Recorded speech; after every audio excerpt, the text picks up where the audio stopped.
हाँ दोस्तों, उम्मीद है कि आप स्वस्थ और सुखी होंगे। जैसा कि आप लोग जानते हैं कि गूगल ने अपने प्लेटफॉर्म से डॉक्टर विश्वरूप राय चौधरी जी की यूट्यूब चैनल को आज डिलीट कर दिया है। कल उनके फेसबुक अकाउंट को भी डिलीट कर दिया गया था। लेकिन आपको परेशान होने की, दुखी होने की और चिंता करने की बिल्कुल भी ज़रूरत नहीं है। दोस्तों, मैं आपको ये बताना चाहता हूँ कि डॉक्टर विश्वरूप जी वर्ल्ड में पहले ऐसे डॉक्टर हैं जिन्होंने इस कोरोना के बारे में आवाज़ उठाई थी। जो बात उन्होंने आज से 3 महीने पहले कहा था जब शुरुआत में थी, आज भी वो उसी बात पर हैं और अब धीरे धीरे उनकी बात सच साबित होने लगी है। और काफ़ी सारे डॉक्टर्स, चाहे वो फॉरेन के हों चाहे वो इंडिया के हों, काफ़ी सारे डॉक्टर्स भी उनके सपोर्ट में आने लगे हैं।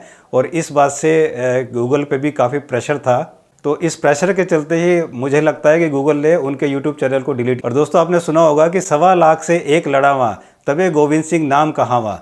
तो जिस तरह से गोविंद सिंह जी ने कहा है, उसी तरह से डॉक्टर विश्वरूप राय चौधरी एक ऐसे डॉक्टर हैं कि वो 1.25 लाख डॉक्टर के बराबर हैं। और आप जानते हैं कि ये तो सदियों से होता आया है और हमेशा होता रहा है कि जब भी कोई आदमी, जब भी कोई इंसान सच के साथ आगे बढ़ेगा, उसके राह में ये सब परेशानियां, ये सब दिक्कतें आएंगी, बहुत से रोड़े आएंगे। क्योंकि लेकिन हमेशा ध्यान रखिए कि अंत में जो विजय होती है वो हमेशा सत्य की होती है।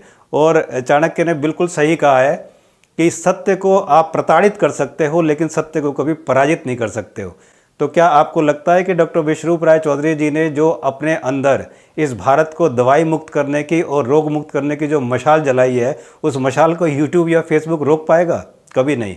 क्योंकि अब उस मशाल की चिंगारी करोड़ों भारतीयों के अंदर जल चुकी है। उनके पूरे वर्ल्ड में, पूरे विश्व में जितने भी फॉलोवर हैं, उनके अंदर ये चिंगारी जल चुकी है। तो अब ये चिंगारी बुझने वाली नहीं है। दोस्तों, मैं आपको ये भी बताना चाहता हूँ कि इस दुनिया में डेवलपमेंट के नाम पर, साइंस के नाम पर, इकोनॉमिक के नाम पर, इंफ्रास्ट्रक्चर के नाम पर लोगों ने इतना ज़्यादा गलत रास्ता चुन लिया है कि उसका परिणाम इस देश की जनता भुगत रही है। और इसका परिणाम आपके सामने, कोरोना के सामने, बिल्कुल सामने है कि हमने कितना लॉस किया है, कितनी जानें गंवाई हैं हमने इस कोरोना के चक्कर में। पता है दोस्तों, हमारे देश में सबसे बड़ी प्रॉब्लम क्या है? हमारे देश में प्रॉब्लम ये है कि हम सब अपने आप को बहुत ही पढ़ा लिखा और बहुत ही समझदार समझते हैं। लेकिन हम लोग, सच बताऊं तो, नंबर 1 के बेवकूफ़ हैं। मैं इसका छोटा सा एग्जाम्पल आपको देता हूँ कि इस देश में, इस पूरे वर्ल्ड में जितने भी हार्ट के पेशेंट हैं, उसमें 60% हार्ट पेशेंट इंडिया के अंदर है। जी हाँ दोस्तों, 60% हार्ट पेशेंट इंडिया के अंदर है। उन 60% में से 95 to 99% लोग जिनके हार्ट में स्टेंट डले हुए हैं, वो लोग हैं जो कि काफ़ी समझदार और काफ़ी पढ़े लिखे हैं। और दोस्तों, अब सच्चाई सुनिए कि इंडिया में जितने भी लोगों के हार्ट में स्टेंट डले हुए हैं, उसमें से 95 to 99% लोगों के तो स्टेंट की ज़रूरत ही नहीं थी। उन्हें ये स्टेंट गलत डाला हुआ है। और ये, मैं तो एक आम आदमी हूँ, मैं कोई डॉक्टर नहीं हूँ, लेकिन ये बात मैं नहीं कह रहा हूँ, ये बात कहते हैं डॉक्टर BM हेगड़े, जो कि सीनियर कार्डियोलॉजिस्ट हैं और जिन्होंने अपना पूरा जीवन एक एज ए हार्ट स्पेशलिस्ट गुजारा है और वो एक पद्म भूषण अवार्डी हैं। ये बात वो कहते हैं। ये बात कहते हैं डॉक्टर विमल झाजर, जो कि MBBS MD हैं, जो कि एक्स कंसल्टेंट हैं, एम्स के कार्डियोलॉजिस्ट हैं और हार्ट केयर और लाइफस्टाइल एक्सपर्ट हैं। तो दोस्तों, अब क्वेश्चन आता है कि हमें करना क्या है? क्या हमें आंदोलन करना है? क्या हमें सड़कों पर उतरना है? क्या हमें नारेबाजी करनी है? जी नहीं दोस्तों, हमें ऐसा कुछ नहीं करना। हमें ऐसा कोई प्रोटेस्ट नहीं करना, क्योंकि यहाँ कोई सुनने वाला नहीं है। डॉक्टर विश्वरूप और बहुत से लोग पिछले 3 महीने से अपने कितने प्लेटफॉर्म पे करोड़ों लोगों को ये सब बता रहे हैं, सुना रहे हैं।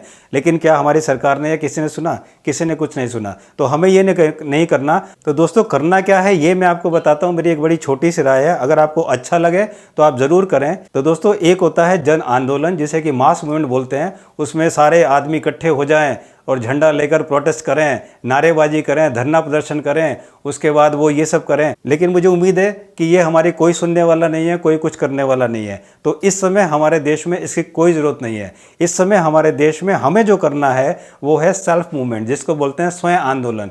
हमें स्वयं का आंदोलन करना है। इसका मतलब हमें खुद को और हमें अपने परिवार को सुखी रखना है। दोस्तों, आखिर डॉक्टर विश्वरूप जी का सपना क्या है? उनका सपना है कि इस देश के लोगों को बीमारी से मुक्त करना, इस देश के लोगों को दवाइयों से मुक्त करना। तो हम उनके सपने को जरूर साकार करेंगे। उसके लिए हमें कोई आंदोलन करने की बिल्कुल ज़रूरत नहीं है। हम खुद स्वयं आंदोलन करेंगे और हम खुद समझदार बनेंगे। हम डॉक्टर विश्वरूप राय चौधरी जी की बताई हुई डाइट को फॉलो करेंगे और हम अपने परिवार को भी फॉलो करवाएंगे। हम अपने आप को सुखी रखेंगे और उनकी इस मशाल को और आगे लेके जाएंगे, ताकि उसकी रोशनी से पूरा देश नहा जाए, पूरा देश जगमगा जाए। दोस्तों, मैंने खुद ने अपने आप को पिछले 4 महीने से अपने शरीर को दवाइयों से और बीमारी से मुक्त किया है और पिछले 1-1.5 महीने में मैं 1000 से ज़्यादा लोगों को DIP डाइट पे ला चुका हूँ और वो अपने स्वास्थ्य लाभ भी ले रहे हैं और वो स्वस्थ हैं। इसी तरह आपको भी मैं ये आग्रह करना चाहता हूँ कि अगर आप डॉक्टर विश्वरूप राय चौधरी को थोड़ा सा भी प्यार करते हैं तो आप DIP डाइट को शुरू करिए और अपने आसपास के लोगों को भी शुरू कराइए ताकि वो बिना दवाइयों के रोग मुक्त हो सकें। और दोस्तों, अगर आपका कोई सुझाव है तो कमेंट्स बॉक्स में ज़रूर लिखें ताकि हम उस सुझाव को पढ़कर सब एक साथ एक की तरह से एक ही राह पर चल सकें। और आप चिंता मत करें, आप दुखी मत हो, आप परेशान मत हो। डॉक्टर विश्वरूप राय चौधरी अपनी वीडियो बना रहे हैं और जल्दी ही आपके सामने उनकी नई वीडियो नई इन्फॉर्मेशन के साथ आपके पास आएगी। आप बिल्कुल चिंता ना करें। Thank you so much. और बिल्कुल परेशान होने की ज़रूरत नहीं है, डॉक्टर विश्वरूप राय जल्दी आप लोगों के सामने प्रकट होंगे। दोस्तों, इस दुनिया में कोई ऐसा चक्रव्यूह नहीं बना है कि जो डॉक्टर विश्वरूप राय चौधरी को अपने चक्रव्यूह में फंसा सके। वो हर चक्रव्यूह को तोड़कर बाहर आएंगे और इस दुनिया के सामने हमारे कल्याण के लिए, हमारे स्वास्थ्य के लिए ज़रूर प्रकट होंगे। जल्दी आपसे मिलेंगे, तो इसलिए परेशान होने की ज़रूरत नहीं है। स्वस्थ रहिए, सुखी रहिए। Thank you so much. जल्दी मिलते हैं।